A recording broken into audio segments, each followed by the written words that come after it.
अपनी ज़िंदगी में हमने भी बहुत कुछ सीखा है। लोग कहते हैं कि दुनिया गोल है। भाई दुनिया गोल नहीं है, दुनिया मतलबी है। ये प्यार से नहीं चलती है, मतलब से चलती है। दुनिया में कोई भी रिलेशन बनाने के लिए, कोई रिश्ता जो है ना, उसके लिए तीन चीज़ का होना ज़रूरी है। एक डर, ज़रूरत और इंसानियत। ये तीन चीज़ ही किसी न किसी रिश्ते को रोक के रखता है। एक टीचर स्टूडेंट में रिलेशन होता है, उसको डर है कि टीचर के पास पढ़ेंगे ना जल्दी रिजल्ट होगा, अपने से पढ़ेंगे थोड़ा लेट हो सकता है। ज़रूरत भी है उसे कामयाब होने के लिए, और इंसानियत तो बहुत है भाई। टीचर और स्टूडेंट का रिश्ता जो हमेशा जो बना रहता है वो तो इंसानियत के लिए बना रहता है। वरना अगर आपकी नौकरी हो गई तो आपका डर खत्म, ज़रूरत खत्म, तो आगे रिश्ता कौन रोक के रखता है? इंसानियत। तो दुनिया में किसी रिलेशन को बनाने के लिए तीन चीज़ का होना ज़रूरी है। इंसानियत जिसमें सबसे बड़ी चीज़ होती है। और इस दुनिया में ना, इस दुनिया में बहुत सी भाषाएं बोली जाती है। इन सारी भाषाओं में सबसे मीठी भाषा होती है मतलब की भाषा। अगर आपसे कोई बहुत मीठा बोलने लगा ना, समझिए कि कहीं ना कहीं मतलब छुपा है। मतलब की भाषा बहुत होगी यहाँ पे। लेकिन ये जुबान जो है ना आजकल बहुत खतरनाक हो गया। कभी कभी देखते होंगे कुछ लोग आपके गलत बात का भी जवाब नहीं दे पाते हैं। तो जवाब देने भाई साहब सबको आता है। बीच में माँ बाप का संस्कार चला आता है, और संस्कार बहुत चीज़ होती है। संस्कार यदि आपके अंदर है तो सब कुछ हारने के बाद भी आप जीत सकते हैं। और अगर संस्कार की जगह अहंकार आ गया ना, तो जीता हुआ भी चीज़ों को हार सकते हैं। कमज़ोर व्यक्ति ही दूसरे काम का बदला लेता है, लेकिन जो ताकतवर होता है वो माफ़ कर देता है। लेकिन जो बुद्धिमान व्यक्ति होता है वो इग्नोर कर देता है, नज़रअंदाज कर देता है और बच के निकल जाता है। क्योंकि अगर कोई व्यक्ति आपको पहली बार धोखा दिया तो इसमें उस व्यक्ति का गलती है, लेकिन वही व्यक्ति अगर दोबारा धोखा दिया तो इसमें आपकी गलती है। सबसे समझदार होके चलिए, और मिजाज में कुछ सख्ती भी रखिए। लोग पी जाते अगर समंदर खारा नहीं होता, तो थोड़ा सा सख्ती भी बना के रखना चाहिए। जिम्मेदारी ऐसी चीज होती है जो रातों की नींद छीन लेती है। रात में जगने वाला हर लड़का आशिक नहीं होता। पैसा और समय में तालमेल बिठाना बहुत जरूरी होता है। पैसा कहता है कि तू कुछ करेगा तो हम आएंगे, जबकि लोग गलती करते हैं। लोग कहते हैं कि पैसा आएगा तब हम कुछ करेंगे। ऐसा नहीं है। पैसा कहता है कि तू मुझे आज बचा ले, मैं कल तुझे बचा लूंगा। पैसा बेशक भगवान नहीं है और ना ये आपके साथ ऊपर तक जाएगा, लेकिन पैसा जब तक आपके साथ है ना, तब तक आपको नीचे गिरने नहीं देगा। देखिए, पैसा जीवन में बहुत कुछ है, बहुत कुछ, लेकिन पैसा सब कुछ नहीं है। इंसानियत मायने रखने चाहिए। समय के साथ आप कभी खिलवाड़ मत कीजिएगा। दुख की बात यह है कि समय बहुत कम है, लेकिन सुख की बात यह है कि अभी भी समय है। लेकिन समय के पास इतना समय नहीं है कि आपको दोबारा समय देगा। वक्त नहीं लगाइए आपको यह निर्धारित करने में कि क्या करना है, वरना वक्त निर्धारित कर देगा आपका क्या करना है। हम सबकी सबसे पहली जो शिक्षक होती है वो माँ होती है, इसलिए माँ का शिक्षित रहना बहुत जरूरी है। अगर कोई शिक्षित माँ है तो वो कभी भी अपने बच्चे को शिक्षा से दूर नहीं करेगी। मेरा ये हरगिज कहना नहीं है कि जिसकी माँ अशिक्षित है उसका बेटा पढ़ा लिखा नहीं होगा।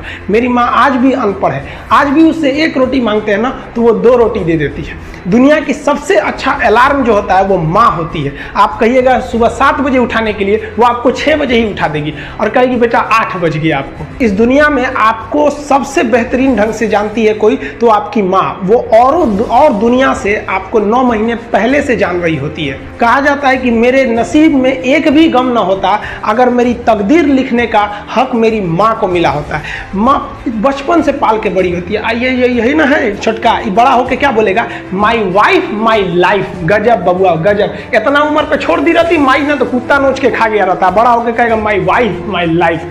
कभी भी माँ बाप से आप ऊंचे आवाज में बात नहीं कीजिएगा, वरना आपको शिक्षित कहलाने का कोई अधिकार नहीं है।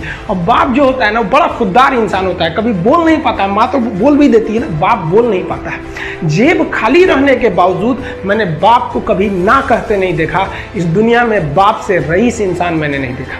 लेकिन इन दोनों को कहते हैं कि आप अपने बच्चे को जी जान से प्यार कीजिए, उसे सोने का निवाला खिलाइए, लेकिन उस पर नजर रखिए दुश्मन की तरह क्या कर रहा है, वरना एक दिन बिगड़ जाएगा। माँ बाप भी लड़कियों को भेजते हैं हॉस्टल में पढ़ने के लिए। हॉस्टल जाती है बबनी पढ़ने के लिए, हाथ में घड़ी नहीं, और उधर से जब आती है छुट्टी पे तो 3000 का सोनाटा का घड़ी पहन के मम्मी पूछती बबनी घड़ी कहाँ से? तो मेरी सहेली गिफ्ट दी है बर्थडे पे। आपको पता चल रहा है वो सहेली गिफ्ट दे रही है? इतना सहेली का गिफ्ट आ रहा है वहाँ पे। आप नज़र रखिएगा, वरना एक दिन आप ही पछताएंगे। पिता को भी हम ये कहना चाहते हैं कि आपके दिए पैसे से ही आपका लड़का बिगड़ता है। अगर उसे ज़रूरत 8000 की है, आप उसे 15000 देंगे तो जेन्युइन है, एक दिन वो आपका नाम खराब करेगा। पैसा ही इंसान को ज़्यादा बिगाड़ता है। उसको लिमिटेड दीजिए जितनी उसकी ज़रूरत है, उससे एक्सेस दे दीजिएगा तो वो फिर बिगड़ेगा। और माँ अगर बेटियों पे ज़्यादा नजर नहीं रखेगी तो फिर वो भी बिगड़ेगा। नजर रखिए जब तक वो कामयाब नहीं हो जाता है। जब कामयाब हो जाएंगे तो उनके अंदर खुद समझ में आ जाएगी कि क्या मेरे लिए सही है और क्या गलत है। भौतिकवादी इस समाज में भाई भाई में तकरार बढ़ते जा रहा है, ये सबसे गलत है। रावण जैसा शक्तिशाली व्यक्ति है। हम बहनों को भी कहना चाहेंगे, आप लोग के अंदर शिक्षा बहुत जरूरी है। आप कम खाइए लेकिन माँ बाप से कहिए कि हम पढ़ेंगे पढ़ेंगे पढ़ेंगे। शिक्षा बहुत जरूरी है, शिक्षा बिना हर चीज अधूरा है। और आप जितनी भी लड़कियां हैं उन सबसे कहते हैं अपने अंदर थोड़ा बहुत कुछ सुधार लाइए।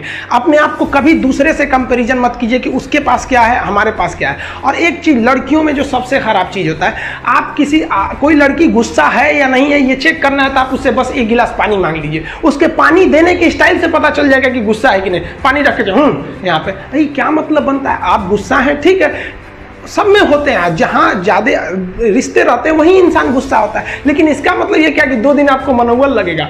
ये सारी ट्रेडिशनल चीज़ों को बदलिए, ये अच्छी बातें नहीं होती हैं। लड़कियों लोग को भी थोड़ा सा गंभीर बनिए। होता क्या है कि लोग कहते हैं ना कि एक लड़की को कोई बात अगर कह देंगे ना दूसरे को मत बोलना, वो उसको भी बोलेगी और उसको भी ये बात बोल देगी दूसरे उसको मत बोलना। अब पूरा मोहल्ला को पता चल जाएगा, सबको यही पता रहेगा कि किसी से बोलना नहीं है, लेकिन सबको पता चल जाएगा। भाई कुछ गंभीरता लाइए। लड़का लड़की सबको कहते हैं, जिंदगी के कुछ राज अपने तक ही रहिए। अपने करीबी भी दोस्त को कुछ खास राज को नहीं बताइए, क्योंकि कुछ करीबी दोस्त को भी ना कुछ करीबी दोस्त होते हैं, फिर वो ट्रांसफर हो जाएगा आगे तक। बहुत सारी चीज़ें होती हैं जिस चीज़ को आप शेयर नहीं कर सकते। घर की चीज़ें हो गई, बहुत सी ऐसी चीज़ें होती हैं। आजकल इस दुनिया के कुछ दस्तूर हैं, आप किसी के लिए कितनी भी भलाई कर दे वो याद नहीं रखेगा। ये दुनिया का दस्तूर है और आपकी गलती को कोई भूलेगा भी नहीं। इसे आप बुरा नहीं मानिए, ये दुनिया का दस्तूर है, इसे आप चेंज नहीं कर सकते। जैसे सूरज पूरब से निकलता है वैसे ही ये चीज़ें होंगी। लेकिन हम आपसे कहते हैं, आप दुनिया में आज कई लोग होते हैं दूसरे को लगते हैं सिखाने। आप क्यों दूसरे को बार बार ज्ञान देने लगते हैं? आप अपने आप को क्यों ज्ञानी समझने लगते हैं? दूसरे को सुधारने की कोशिश मत कीजिए, बल्कि खुद सुधरिए। आपके सुधरने से हो सके कि पृथ्वी से एक बुरा इंसान सुधर जाए। आप समाज में जहां भी रहेंगे तो आपके पास बहुत सारे लोग आएंगे, कुछ गलतियां भी करेंगे, कुछ अच्छा काम भी करेंगे। जब भी किसी की प्रशंसा कीजिए तो पूरी महफिल में कीजिए कि यह व्यक्ति ने अच्छा काम किया। लेकिन अगर किसी की शिकायत या उसकी आलोचना करना है, उसे डांटना है, तो उसे अकेले में समझाइए। और डांटने के बाद उसमें इस तरह से कर दीजिए, उसमें प्रशंसा मिला दीजिए। कोई गलती कर दिया, मान लीजिए आपका छोटा भाई नहीं पढ़ाई किया, गलत कम नंबर लाया, तो उसे डांटिए कि, लेकिन अकेले में डांटिए कि इतना कम नंबर क्यों लाया। फिर उसे उसी में एक पॉजिटिवनेस जोड़ दीजिए। तुम्हारे में इतना मेहनत है, हम इसलिए डांट रहे हैं कि तुम कर सकते थे लेकिन क्यों नहीं किए। मतलब आप केवल इसे निगेटिव मत बोलते रहिए। और किसी भी रिश्ते को अगर बिगाड़ना है ना, चाहे कितना भी गहरा रिश्ता क्यों ना हो, उसकी कमियों को डेली कोंचते रहिए। तुम ये किया, तुम ये किया, तुम ये किया। यार दुनिया का कोई रिश्ता चौपट हो जाएगा। गलतियां सबसे हो जाती हैं, लेकिन दोबारा गलती नहीं होना चाहिए। जब भी किसी की आलोचना करिए तो उसमें एक छोटी सी प्रशंसा जोड़कर ही उस आलोचना को खत्म कीजिए कि शुरुआत तो डांटने से किए थे, बाद में उसका हौसला बढ़ा के हंसी मजाक में उसे निकाल दीजिए। बीच बीच में उसे फिर एहसास दिलाइए, लेकिन बार बार कमियों को नहीं